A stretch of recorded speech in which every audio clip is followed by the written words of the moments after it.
El Consorci Líder de Desenvolupament Rural del Camp ha treballat durant aquesta anualitat en diferents iniciatives del territori que han ajudat a promocionar el producte local i iniciatives que li donin valor. Per exemple, hem estat al Forja, on a la Festa del Pataco hem conegut un plat popular i fortament arrelat al Baix Camp.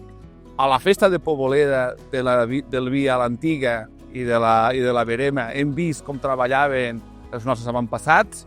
Després hem donat suport a la ruta del Cister i en un mapa enogastronòmic que promociona els productors del seu territori. I finalment avui ens trobem a Aiguamúrcia, al Vitis Aiguamúrcia, on també productors vitivinícoles d'aquesta zona, com també productors agroalimentaris, mostren la seva excel·lència i els productes amb els quals volen arribar a un major públic oferint qualitat, proximitat i territori.